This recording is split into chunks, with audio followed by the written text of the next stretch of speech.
কিছুদিন আগে একটা ভিডিও পোস্ট করেছিলাম যেখানে আমি হাওড়া স্টেশনে আমরা যারা দূরবর্তী জায়গায় থাকি 2-3 ঘন্টা আমাদের হাওড়া স্টেশন আসতে লেগে যায় এবং ভোরবেলায় ট্রেন থাকলে আমরা এক্সিকিউটিভ লাউঞ্জে হয় সিটিং জোন আছে সেখানে রেস্ট নিতে পারি অথবা ওখানে রুমস অ্যাভেলেবেল আছে সেখানেও আমরা থাকতে পারি।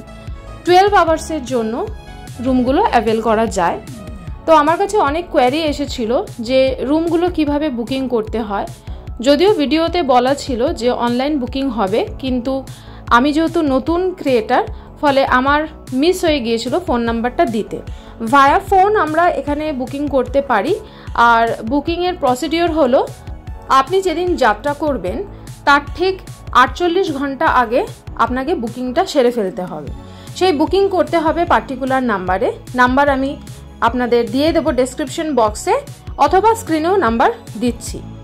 এছাড়া বলে রাখি, যারা মনে করছেন সিটিং জোন অ্যাভেল করবেন তাদের জন্য ঘন্টা পিছু 56 টাকা পড়বে মোস্ট প্রবাবলি। আর যদি রুম অ্যাক্সেস করতে চান তাহলে সবথেকে ম্যান্ডেটরি যে জিনিস সেটা হচ্ছে আপনার কাছে কনফার্মড টিকিট থাকতে হবে অথবা আরএসএ টিকিট থাকলেও আপনি এই রুম কিন্তু অ্যাভেল করতে পারবেন। তবে এখানে বলে রাখি, হাওড়া স্টেশনে মোট 2টি এক্সিকিউটিভ লাউঞ্জ রয়েছে, যার মধ্যে আমরা অ্যাভেল করেছিলাম নিউ বিল্ডিং কমপ্লেক্সের মধ্যে যেটি রয়েছে সেটা, এবং সেখানে বুকিং প্রসিডিওরই কিন্তু আমি এখানে উল্লেখ করেছি। সুতরাং যাদের কাছে মনে হচ্ছে যে নিউ কমপ্লেক্সে এক্সিকিউটিভ লাউঞ্জ বুক করবেন তারা অতি অবশ্যই আমার দেওয়া নম্বরে ফোন করে অনায়াসেই কিন্তু বুক করে ফেলতে পারবেন। আশা করি এতদিনে আপনাদের যা যা কোয়ারি ছিল তার সবটাই আমি উত্তর দিতে পেরেছি। Thank you.